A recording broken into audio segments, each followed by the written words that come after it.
নমস্কার বন্ধুরা, তোমরা সবাই কেমন আছো? বড়দের প্রণাম, ছোটদের অনেক অনেক ভালোবাসা। হচপচ রান্নাঘরে চটপট আমি আরেকটি রেসিপি নিয়ে চলে এসেছি, তোমরা দেখতে থাকো।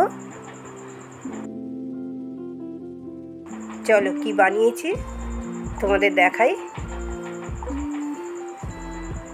দেখো, এখানে চিংড়ি মাছ নিয়ে নিয়েছি। চিংড়ি মাছটা ভেজে নিলাম,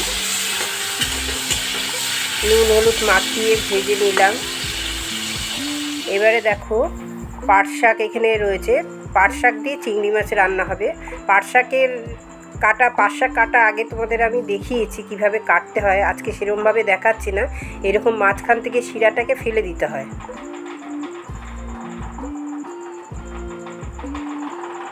মাঝখান থেকে এরকম শিরাটাকে ফেলে দিয়ে শাকটাকে হাত দিয়ে ছিঁড়ে নিলে হবে। এবার আমি জল বসিয়ে দিয়েছি। 1 আটি পাট শাক, তার জন্য আমি এখানে 1 বাটি 500 গ্রামের মতন জল নিয়ে নিয়েছি। তার মধ্যে নুন আর হলুদ, নুনটা স্বাদ মতন, আর হলুদ দিয়ে দিলাম হাফ চামচেরও একটু কম। আর একটা বড় পেঁয়াজের অর্ধেক পেঁয়াজ কুচিয়ে দিয়ে দিলাম। কাঁচা লঙ্কা 4-5টা লঙ্কা চিড়ে দিয়ে দিলাম। যে যেরকম ঝাল খাবে সেরকমই লঙ্কা দিতে হবে। এবারে চিংড়ি মাছ যে আমি ভেজে রেখে দিয়েছিলাম, সেই চিংড়ি মাছ ভাজাটাও আমি এখন দিয়ে দিলাম জলের মধ্যে। এই জলটা যতক্ষণ না পেঁয়াজটা সেদ্ধ হয় ততক্ষণ একটু চাপা দিয়ে ফুটিয়ে নিতে হবে। পেঁয়াজ সেদ্ধ হতে বেশি একটা টাইম লাগে না। এবার আমি চাপাটা দিয়ে দিচ্ছি।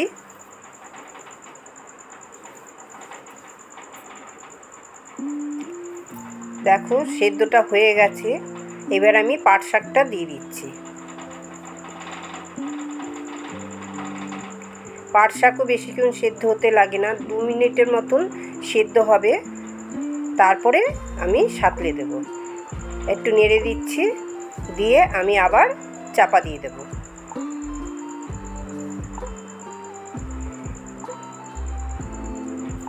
এই চিংড়ি মাছ দিয়ে পাট শাকের ঝোল অসাধারণ খেতে লাগে বন্ধুরা। তোমরা একবার বাড়িতে এইভাবে বানিয়ে খেয়ে দেখো, গরম ভাতের সাথে ভীষণ ভালো লাগে। নেড়ে চেড়ে চাপা দিয়ে দিলাম। দেখো, 2 মিনিট বাদে আমি খুলে দেখছি সেদ্ধটা হয়ে গেছে। পাট শাক বেশি সেদ্ধ হয়ে গেলে একটু বেশি হরহর করবে, ভালো লাগবে না। এবার আমি ওই কড়াতে, যে কড়াতে চিংড়ি মাছ ভেজেছিলাম সেই কড়াতেই আমি সাঁতলে দেব। হাফ চামচ কালো জিরে দিয়ে দিলাম, 2টো শুকনো লঙ্কা দিয়ে দিলাম। একটু ভেজে নেব, নিয়ে আমি এর মধ্যে রসুন কুচি দিয়ে দেব।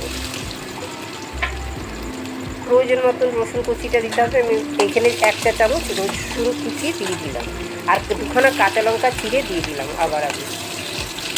আর যে 8খানা পেঁয়াজ ছিল সেই 8খানাটাও কুচি করে এর মধ্যে দিয়ে দিচ্ছি। দিয়ে একটু ভাজা ভাজা হবে।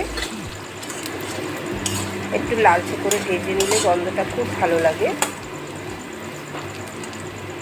ভাজাটা হয়ে গেছে। এবার আমি শাকগুলো দিয়ে দেব। শাকটা যে সিদ্ধ করে রেখেছিলাম,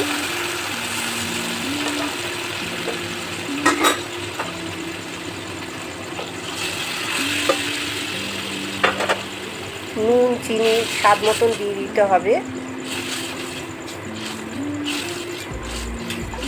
এতে বেশি মশলা পড়ে না, শুধু হলুদ, কাঁচা লঙ্কা আর নুন, মিষ্টি আর পেঁয়াজ রসুন ফোড়নে। এত অপূর্ব লাগে বন্ধুরা। তোমাদের এই রেসিপিটা কেমন লাগলো? যদি ভালো লাগে লাইক, শেয়ার, সাবস্ক্রাইব করে দিও। আর যারা পুরনো বন্ধু আছো তারা তো করবেই, শেয়ার করে দিও আর কমেন্ট করে জানিও। আর নতুন বন্ধু যারা নতুন বন্ধুরা দেখছো, তারা আমার এই চ্যানেলটাকে সাবস্ক্রাইব করে লাইক করে দিও। অল বাটনটা প্রেস করে দিলে সবার আগে নোটিফিকেশন তোমাদের কাছে পৌঁছে যাবে। চিংড়ি মাছ দিয়ে পাট শাকের ঝোল আমার মা রান্না করতেন, অসাধারণ খেতে লাগতো বন্ধুরা। তোমরা একবার বানিয়ে খেয়ে দেখো। পাট শাক নানা রকমভাবে রান্না করা যায়। পাট শাকটা যেভাবেই রান্না করো অপূর্ব খেতে লাগে।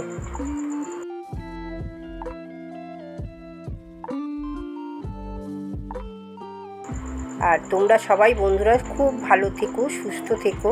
আমার এই চ্যানেলটা তোমরা এতটা ধৈর্য ধরে শেষ অবধি দেখো, তার জন্য অনেক ধন্যবাদ।